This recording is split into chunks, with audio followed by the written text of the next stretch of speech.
Hi guys, today I've brought you to my old stomping ground. Now many of you don't know me and follow my videos and my match results. I shouldn't really need to say the name of the fishery. I've not been here for quite a few years other than the last couple of weeks when I've come back, and it's made a brilliant change to Glebe, to be honest, and that is of course Makins fishery. Now this fishery has been going for the best part of 30 years. It might be a bit longer than that actually, I can't really remember myself. And I've been fishing here for that length of time, give and take a few years, on and off, probably 10 years ago, and then the next 20 years before that I used to live here. And I've seen so many improvements in the history of the method feeder, and that is the reason why I'm here today to go through the different styles of feeder, how it was invented way back in the early days on the big lake in the middle of the track at Mallory Park. The guy who invented the method feeder wasn't me. I just refined it from the fairly crude, brilliant carp catching method that it was. And the guy's name who invented it, as far as I'm aware, and we're going back the best part of 30 years here, just as commercial fishing started, was a guy called Dave Huff, still a good mate of mine, lives in Leicester, not far from me, and I even bump into him now and again fishing up the Glebe, because he fishes there most of the times these days. And what Dave did, not at this fishery, as I say, this was at Mallory Park on the big lake.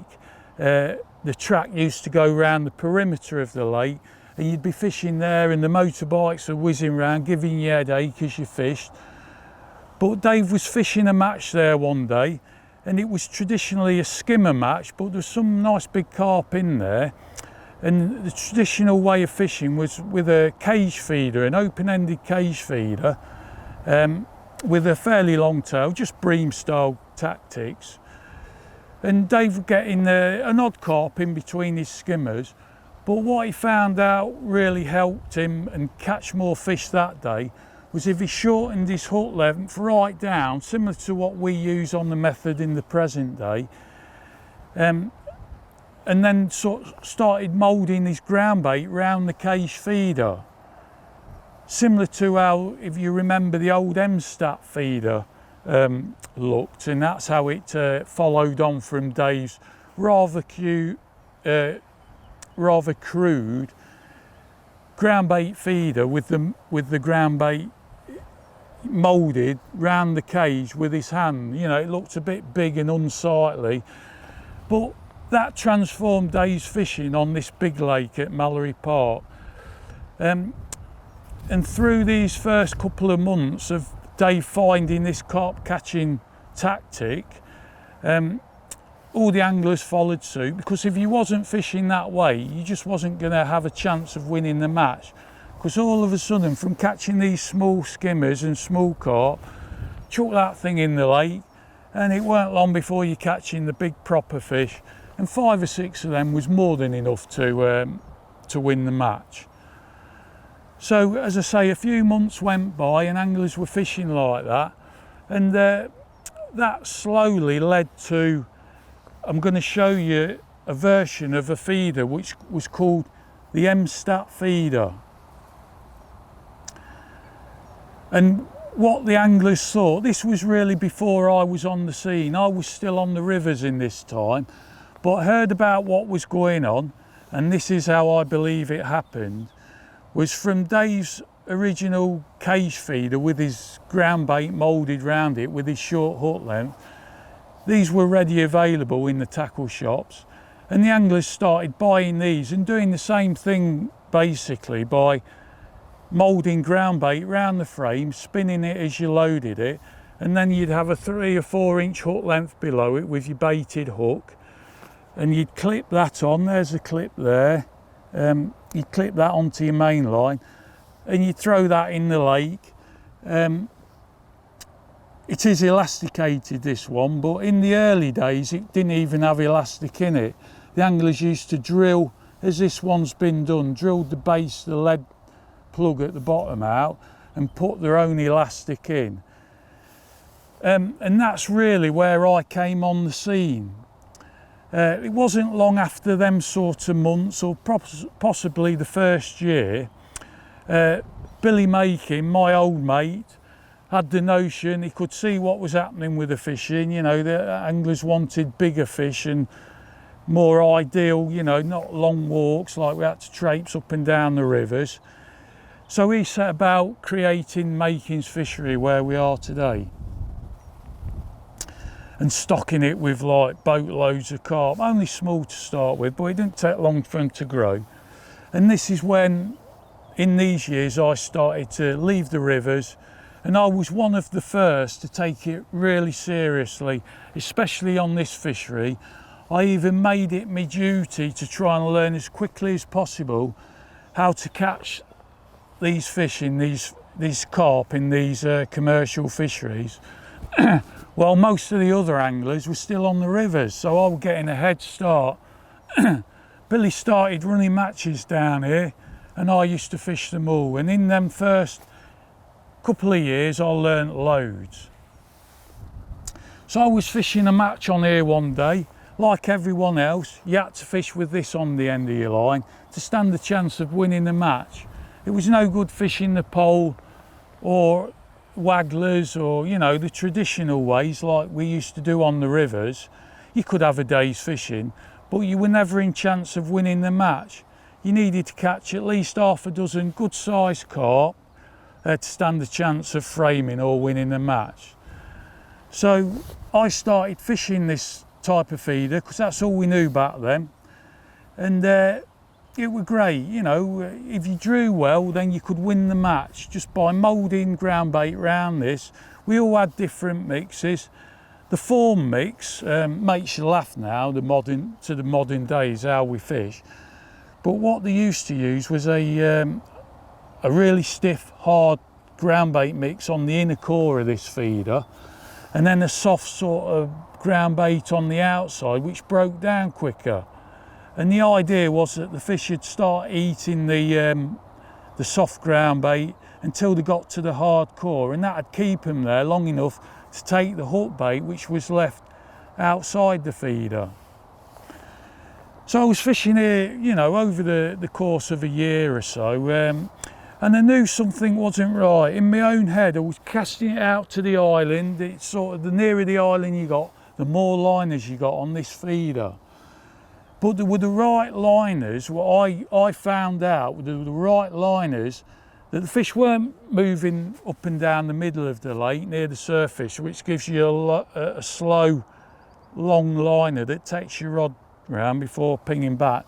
There were these little half-inch liners just moving slowly and coming back, and that I recognised that was lots of carp on your feeder. They were there, you know, eating your ground bait, and now and again your rod would go around 2 foot and you'd have a fish on, but that only happened, you know, up to half a dozen times, 10 times in a day. So you ended up with 10 carp, which is a brilliant weight. You know, you'd probably had 50, 60 pound instead of the 20 pound at the most what you catch on your traditional venues. So with that in my mind, I'm getting lots of liners, but I'm not really catching many carp. I'm getting, you know, the same as everyone else, probably a few more, because I started to realise that good casting got you more bites, even back then when we were all using one of these.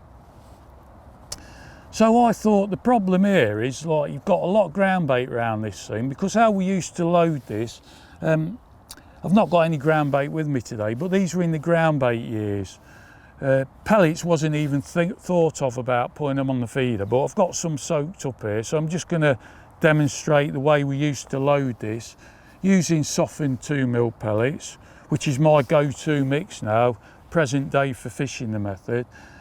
And this is what it'd look like. So this is how you'd used to do it. You'd grab a small handful of pellets out of your bucket and you'd squash that onto the feeder and keep topping it up, and you'd revolve the feeder around until you'd bury the feeder in ground bait, not pellets, but I'm just using this as an example. So there you are, and that was the loaded MSTAT method feeder, as it was named then. And your hook length would be, well, any length, but it seemed to me that the shorter you got it, the more bites you got. But because you've got a lot of bait on there, I've put 2 pretty good handfuls on there. And if you chuck that in all day, you know, even clipped up ideally, which what I used to do, most of the other anglers in them days wouldn't even dream about clipping up, because obviously they're frightened about getting broken once they're hooked to fish. But clipped up, you're putting that much bait in every time, you're just going to fill your peg with a lot of bait. And that was the reason of getting these slow liners. You've got a lot of fish in your peg, but your rod's only going round now and again with, you know, a nice carp on the end. So in my mind, what I had to do with this feeder is adapt it and hopefully try and refine it so I could catch more fish. So I'll just break this bait off here for a minute and show you what I've done with it, or explain what I've done with it.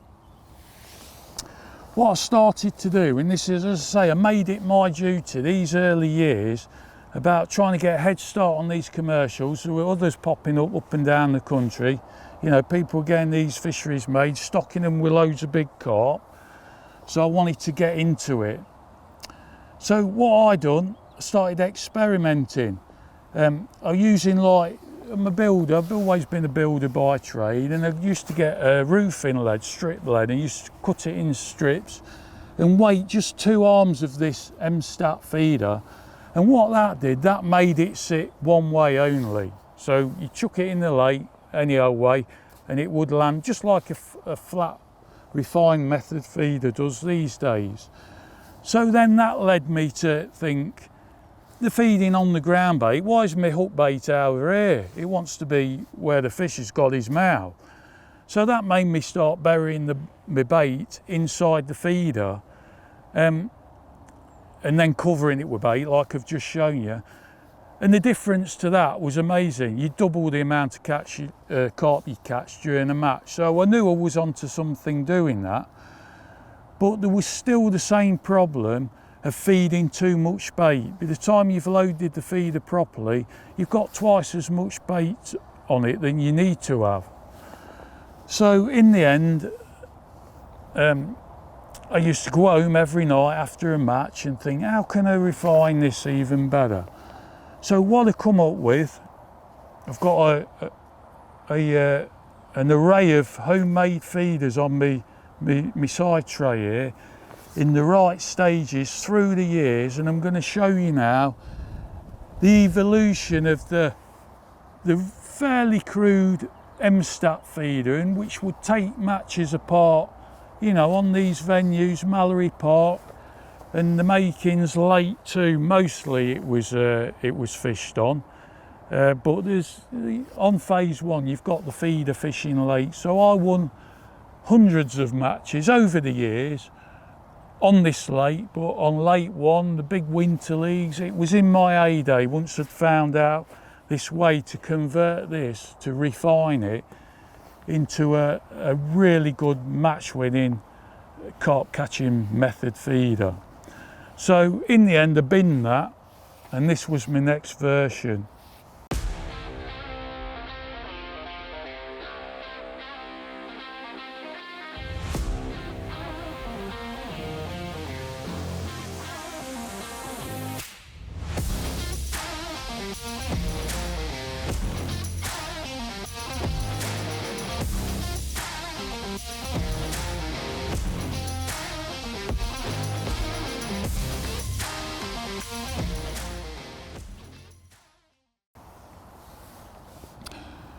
Now, at this time of the MSTAT frame feeder, this feeder here, only half of this feeder, that is a frame, a plastic frame that you can see go around the lead that I'd cut out to make the plate, the flatbed.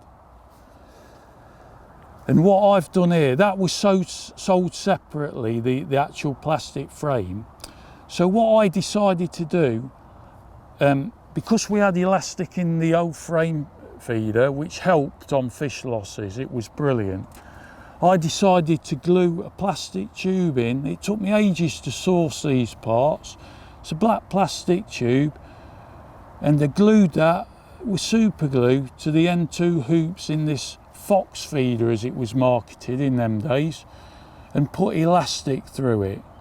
I don't want to pull that too hard because it's yonks old and the elastic's rotting in these feeders. So what I'd have is a 4-inch hook length off that with a, I'll go on to the hook baits in a minute, because I've got 3 hook baits that I want to join in with this evolution of the method feeder, and also the bait that I put on the method. So you'd have the hook bait here, and this is the way I used to load this feeder. I used to hold it in my left hand. I've not done this for 20 years, by the way, so I'm going to be rusty about it. But if you imagine that them soap pellets are ground bait, like I did with the M-Stat, and this is how I used to load it.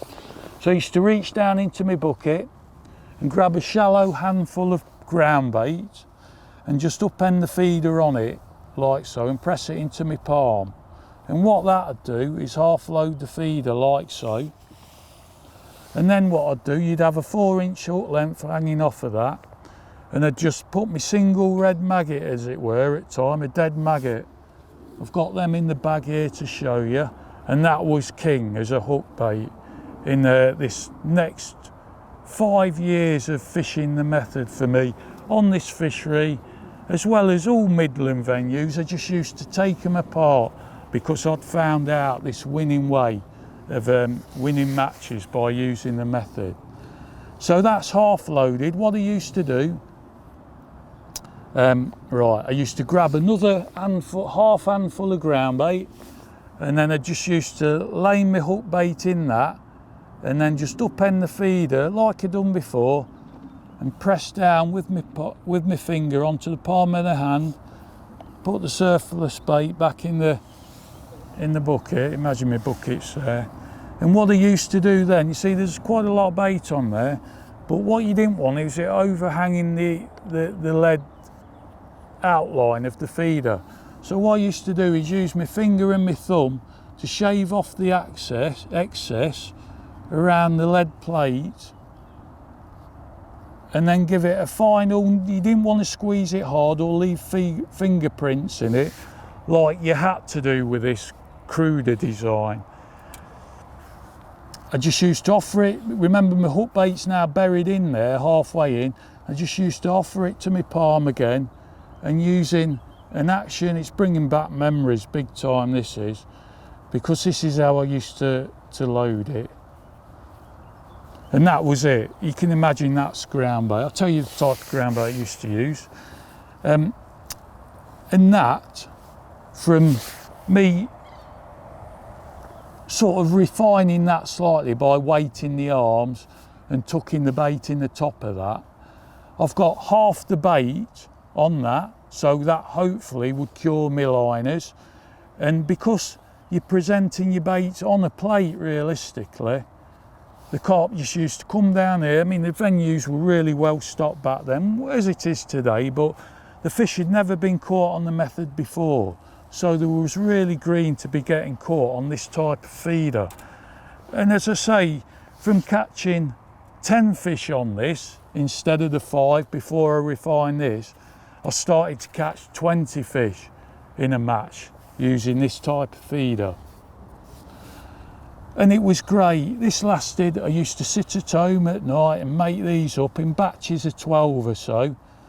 And I used this for a couple of years, and you know, I was getting really well known. Some of the anglers on this lake used to pack up halfway through because they were doing no good and come and sit next to me and just watch me doing this, making it up, you know, and catching loads of these big fish that was a brand new thing with match fishing, commercial match fishing. Most of the anglers are still on the rivers in these days, and I'm learning big time on these commercials. So from that, things went on, people started cottoning on and making their own, and the fishing sort of suffered slightly. You know, you sort of draw with, in these days when they first started using these, Draw wasn't even important, especially on this lake. You could have win a match on any peg. It was that good. As long as you was fairly decent at casting tight to an island, which this lake has got, it's absolutely made perfect for method feeder fishing, casting to an island. And this was my favourite lake for years. And I even packed up work for a couple of years because the money I was winning, remember these was really big matches on the other lakes on phase 1. You know, it was good prize money and I was well happy. So, but as I say, as the years, well, a couple of years went by, other anglers started doing it, and the fishing suffered a bit and the draw became a bit more important. So I was thinking to myself, how would I refine this a bit further? So what I did, and this is king. This was king for many years, this feeder. You can see, if you get close up on this, you can see this was like the refined version to this. And you can see it's less visible. And all it is really, it's 2 parts to this feeder without the elastic. Was a disc of lead cut out, really got quite big hands to suit me. The palm of my hand when it's cupped slightly. It was a perfect shape for my hand. And again, I used to do these in batches of about a dozen. And the only other part to this is a bent bit of wire. It's like a stainless steel 1mm wire. And I used to sit at home bending these. I used to do them in batches, didn't take me long, 2 minutes each time. And that is one piece of wire. And I used to bend the end so there was a loop on the end of the wire, and that's what I used to tie my link of elastic to, and the short hook length there, and that was the shock absorber. And you can see just the difference between the two there, how much more refined that is. Right, so then a really good thing happened to me because I got known that I was the man on the Midlands for winning all these matches on the flat method feeder. The river lads not even knew what this sort of game was about. So I come home one day, used to take the dog across the fields, going off subject a bit, and the mobile phone had a message on it, and a voice message, and it was Ricky Teal. He'd left me a voice message saying that the company would like to, Preston Innovations would like to sponsor me, providing that I brought one of these feeders up to the factory so that they can have a look at it and start making them. So rubbing my hands together, I was up there like a shot, and that's where hold on, jumping the gun slightly, because there was 2 versions of these feeders. That was the summer version, a lot bigger than the winter version. And they did toy around with different wire shapes. They all worked, as long as the mix come off them. That was the main thing. So going on another year, say, from this, the first commercially available method feeder was labelled as the Coram carp feeder, and this is it. A lot of you lads out there who's been doing it, you know, as long as I have, or probably not as long as I have, will recognise this feeder. It had its faults, but it was the first commercially available mass-produced method feeder, although it wasn't that in its name. And they're sold like hotcakes, you know, in the, I don't know, millions, but hundreds of thousands, you know, and it got me, I was on, my face were on the packet of some of these feeders, got me really well known. And I could really, from this happening, my days of making method feeders ceased. I couldn't be arsed half the time, and I'd be getting these through my sponsor. So that's the way I went. And they do elasticated one, and that's the inline version, summer version, winter version. And I caught loads of carp. They weren't as effective as my homemade ones, which bothered me a bit. So again, another year's passed, couple of years passed, and this was the next version. And this is, it's the Preston, just the Preston inline method feeder, I think these are marketed as. And a huge improvement from this thing. Although it was clear, which is made to my design, it come out a bit bigger than what I wanted it to, but that was something to do with the injection, the plastic injection moulding that they couldn't get round. But technology had been going on since then, and again, a lot more refined than the original cart feeder. And this is labelled a method feeder. And this was more like it. I was happy using this. And I used to go around, but of course, because this was commercially available, every Tom, Dick and Harry had one of these, and we're all fishing again on an even keel, which again, the drawing started to become, you know, key really. Yeah, and really that's sort of, we're not quite to present day there. These are still sold in some tackle shops, but they're not made anymore as far as I know. What we're on to now, and this is the feeder, if you come walking along the bank on a commercial these days, you'll see me with this feeder on. And you've probably all heard of this. And this is the go-to feeder I use, as it's on my rod here already rigged up. It's called the ICS Duraflat method feeder, and there's two and maybe three sizes with this one, and different weights. Most of you know about this, so I don't want to bang on about it too much, but this is the modern day feeder that Preston market, and it's the best one I know that's commercially available, and it's the one I use all the time. My days are gone about making feeders. You know, I don't really get the time, to be honest, to do that anymore, and really the enthusiasm ain't there like it used to be when I was in my late 20s, early 30s. Was the age I was when I was going through all this experimenting. So yeah, these come in three sizes. This is the size I use winter and summer on venues, smaller venues. It's a really good feeder, and I don't think it can be beaten through commercially bought feeders. And I've not actually got the bigger size on here, but you can imagine it's that sort of size. And they come in an elasticated version, which I prefer to use, to be fair, because that's how all my refining over the years was done, through elasticated feeders.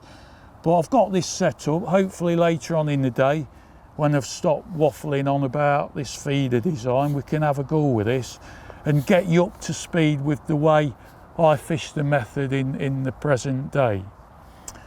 I'm still really competent, as you could imagine, at the method feeder. I'm known as one of the best in the country, which I would agree with. I beat lots of really good anglers on this type of fishery, and this lake here is made for my style of fishing. It's my thing, casting tight to islands. I'm very good at it, and it's a natural thing, as well as practice does play a part in it, but I have it, I'm sort of gifted with a natural sort of talent casting, I believe, and I don't find it difficult in any way. I do get on the island sometimes, like everyone does, but it's not often to make a bad cast. Right, so I'm not going to stop talking about the refinement of the method yet, because I've missed a few very important things out. So I'm going to backtrack a bit to the transition between ground bait to micro pellets, because while this was all going on and I were winning lots of money on these venues, this was all ground bait. And I say ground bait, it wasn't just any old breadcrumb or anything like that. I already knew by keeping fish that carp wanted to eat fish meal.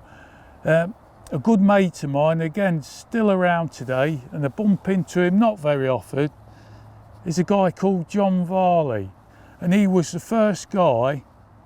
I used to fish alongside him through the years, and he was the first guy to use fish meal in ground bait, because he had a bit of an understanding with rearing fish, and he knew that they used to feed them fish meal. So my mate John Varley realised that fish meal, the carp loved it, and it was being fed into these fish farms for rearing carp. Then it didn't take long to realise that they liked it and it should be in our fishing bait. But fish meal and breadcrumb didn't really make the perfect method mix, because breadcrumb naturally is light, what we used to use for bream fishing back in the natural venue days, and still do today. But it was too light for the method. You wanted a heavy dead mix, inert, so it wasn't fizzing and popping once it had hit the lake bed. But it did need to break up, that was very important. So around this time, carp pellets started to come available on the commercial scene, and the ground bait I used on this type of homemade feeder,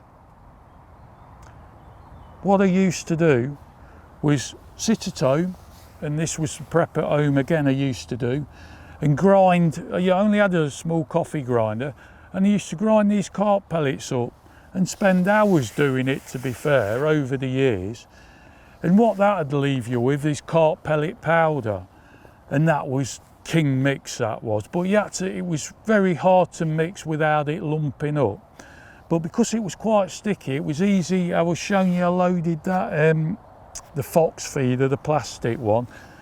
It was very easy not to mould it or anything. You were just pressing the feeder down, a small handful, and just pressing the feeder down, and that was enough to grip the wire hoops that I used to make on these feeders.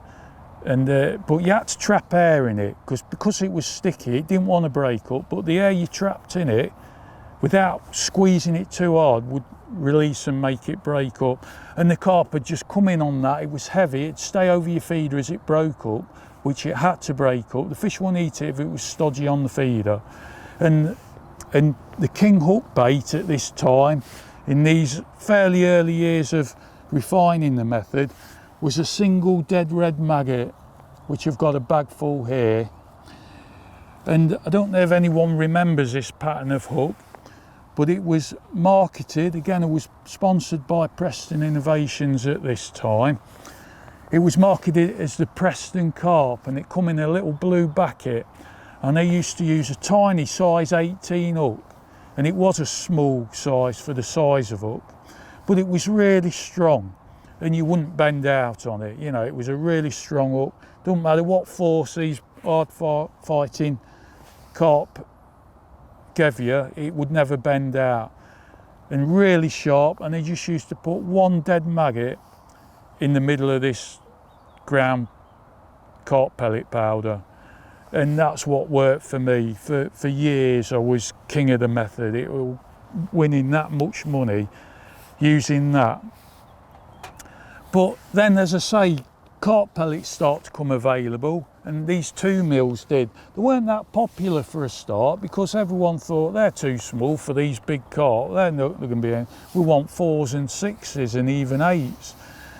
But I found out, and I found it out by accident really. I was fishing a match at Boddington Reservoir on my trusted carp pellet powder, mixed nice and damp and heavy. I was running out, and all I had was a few bags of 2 mil pellets spare, and there was like an hour and a half or so of the match to go. So what I decided to do, I had to use all my ground bait up and quickly soak some pellets down, started putting them on my feeder, just like the way I've shown you earlier. And the transition between that, on the same day, I was catching plenty of fish doing what I was doing, but I started catching 2 to me 1 I was catching on the carp pellet powder. So from that day on, I started using softened 2 mil pellets, and really that is exactly what I'm using present day, 20 years to this day, I would say. So for the last 20 years, 15 to 20 years, I'm not too sure really on the time span. Let's say for the last 15 years, my method mix has just been 2mm Sonu Baits Fin Perfect pellets, prepared in exactly the same way each time I go fishing. And it is really simple, and again, that's really why I do it. My method fishing is simplified, as is all my fishing, because I believe it's easier to understand what's happening in your peg if you simplify your methods that you're fishing. I hear anglers, I'm laughing to myself sometimes when I hear them saying, yeah, I think on some days ground bait and pellet mixed together, or just ground bait is better on some days than it is on others, and just pellets is better on some days than it is on others. That's just nonsense to me. As I say, I just simplify things. Carp love carp pellets, and 2mm pellets prepared properly, which is very easy. If you've watched my previous videos, you'll know how I do them. I just level them with water, and they need at least an hour to soak, and then they're ready to go perfectly on a method feeder. That is it. I don't mess about with additives. Some good anglers believe the work. I don't go into it. I'm happy using just 2mm Fin Perfect pellets. I catch tons and tons of fish using them over the years and even to this day. And that's all the confusion out of it. You know, I'm happy using that. I rely more on my good casting to bring me results in. So that's what my method mix is now today. But along with the transition from carp pellet ground bait to 2mm pellets, what I'm using now, the hook bait's changed. And for years and years, my top hook bait, it wasn't a maggot anymore. I just binned them because they didn't work as well. Once you put in ground bait and maggot, is a really good combination, and that's what you had to have in your method during the ground bait days. But it wasn't as good. You caught on it, no doubt about it, but it wasn't as good as a punch piece of polony. And you've probably seen it in your supermarket. It's sometimes hard to get. But what I used to do, and this was through a lot of trial and error over the coming months or even a year, I used to slice it in 6mm discs, like I've already prepared these. And then what I used to do, I believe the 6mm pellet was the perfect size for a hook bait in amongst the 2mm pellet method mix. So what I used to do, you can get 14 or 15 baits out of one disc, and using a bait punch, I used to do this all at the start of the match when I got time for setting up. I used to punch a couple of discs out, so I'd got something like 28 baits, 30 baits, something like that, and that's what they look like. And I used to quick stop that onto it, so my rig had changed from just a standard hook what I was hooking my maggot onto to a quick stop. And that's where I come across the quick stop, my idea again, and it was the best thing. We had the carp stops, the boilie stops in them days, but the trouble is with them, you were fiddling about dropping them, they're going in the lake. The quick stop was always on your line, and you had a needle, and it was really quick, simple thing to mount a piece of 6mm polony. So I used that for years and years, still taking the places apart.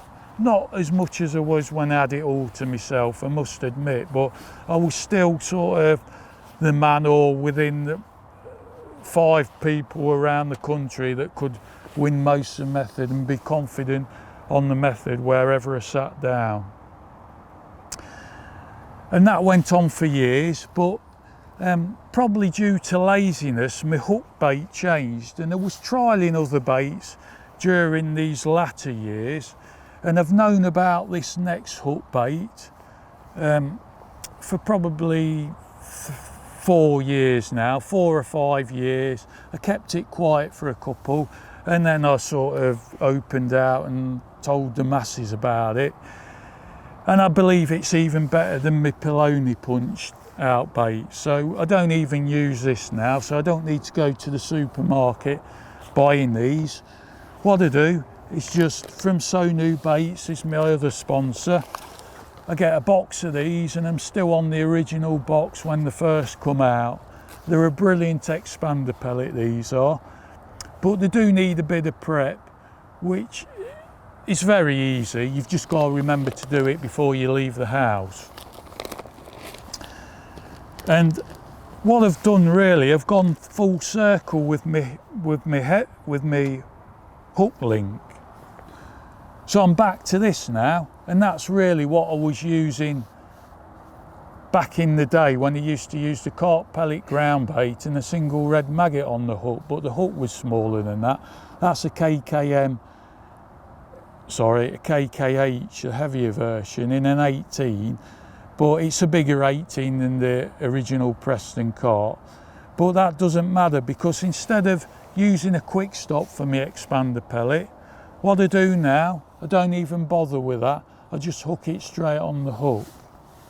So I've shown you my two hook baits leading up to the expander pellet, which has caught, you know, hundreds of pounds on over the years. So I'll show you how I prepare these. I have done this in a video done many years ago, so it's a bit of a refresher really, but the process is the same. So what you need is a grotty old flask like this one, and before they leave the house, this is how I prepare them. They're perfectly okay to follow the guidelines on the back of the pellet, and they're the perfect pellet for pole fishing, but because you're cramming them inside a method mix with 2mm pellets, you want them to be a bit firmer, and this is the way you do this. Hi guys, sorry to interrupt this video. It's just a reminder to make sure you like the video, subscribe to Preston Innovations YouTube channel, and make sure you hit the notification bell to make sure you never miss another upload. So before I leave the house, the best way I've found to prepare these expander pellets is to take the top off, obviously, using a flask, and if you've got some ice cubes in the freezer, drop a couple of them in, and then half fill it with water. And after you've done that, pour the required amount of Pro expanders into your flask, you know, sort of a good handful, I'd say. That's plenty for a day's fishing. And then top it up. Oh no, I've already said put water in it. So you've got 3 things in there. You've got 2 ice cubes, a handful of expander pellets, and half a flask full of water. Put the top on and throw it in your car with the rest of the kit. And then when you get between doing that and using them, you've got around about 2 to 3 hours, and in that time they'll soak through in that cold water and be ready to use when you've ready to start the match.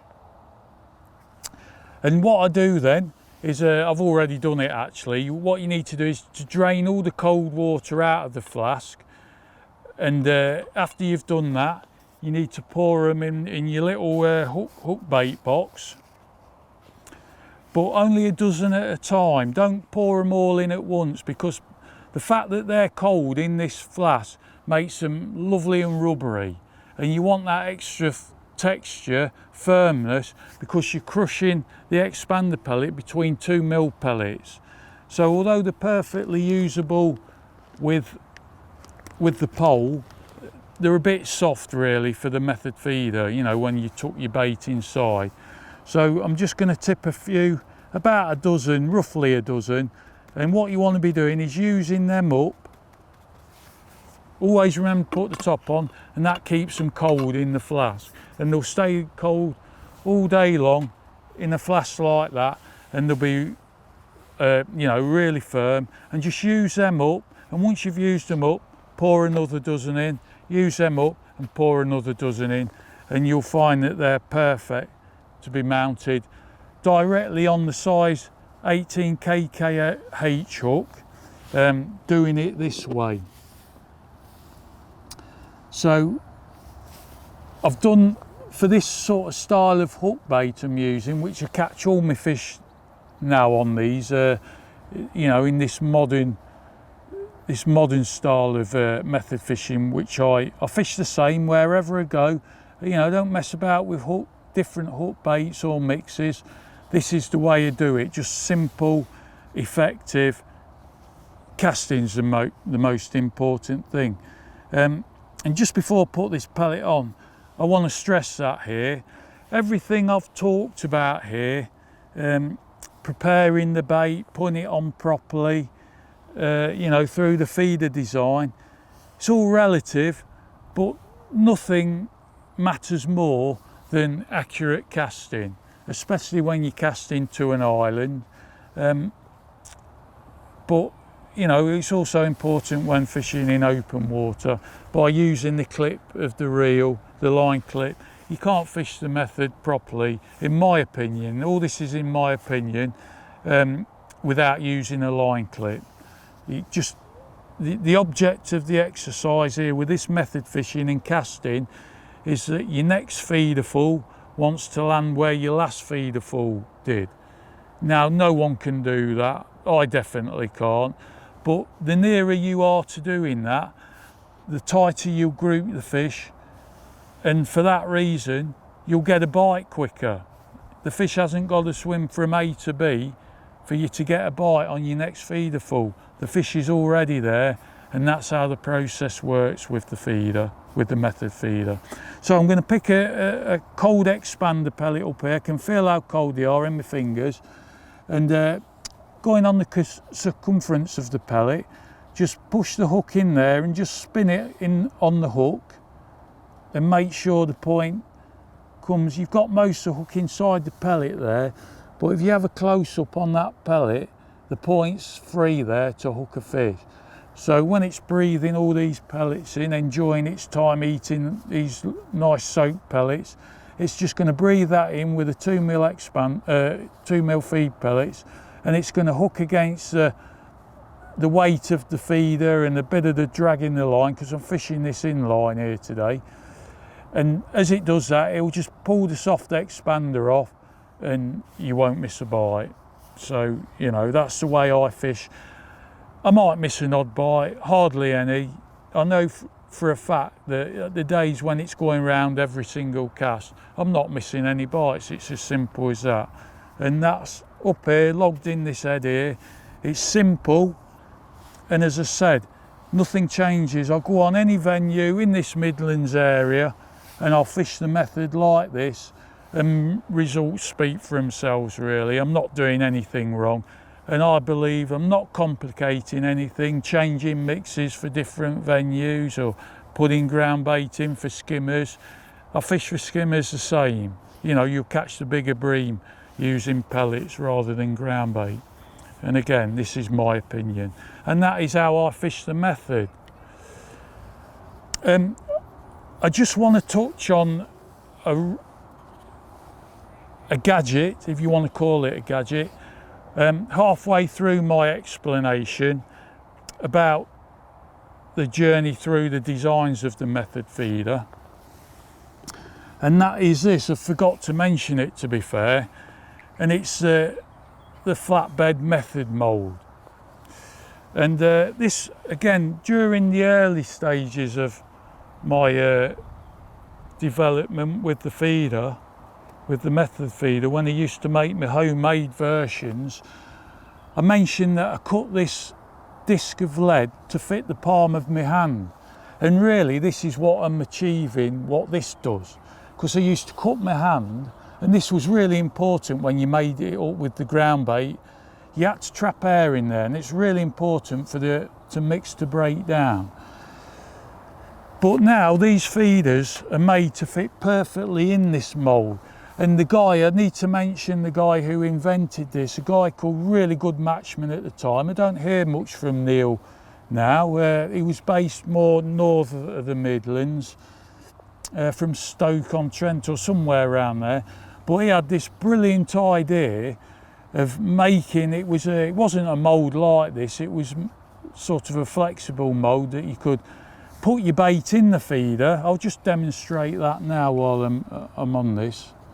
But this mould, Neil invented this mould round about the time of the transition between this feeder and the Preston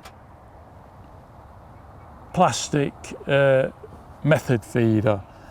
But I didn't have the idea to invent this. A really good invention and a brilliant idea. I was still, even on this feeder, I was still putting it on with the palm of my hand. And because I was so used to that fishing the method in the early years, catching loads more than anyone else, it took me ages to convert to the method mould. I just really thought it was a gimmick and just made the angler lazy in using it. But as time wore on, I heard reports from other anglers, my mates started using it, and they said how much quicker it were. And not only that, it was the same every time, even the weight of it were the same, so that helped your casting as well. So it's a brilliant invention, this, and I'd never dream about putting bait on this ICS Dura method with my hand anymore. I use this every time. Right, so I think after all that, I've been talking non-stop for God knows how long. Very unusual for me. Not really a man of many words. I like to keep quiet myself. So with all that discussed, I'm going to turn around and I'm going to have a day's fishing. So if I don't see you soon, I'll see you on the next one.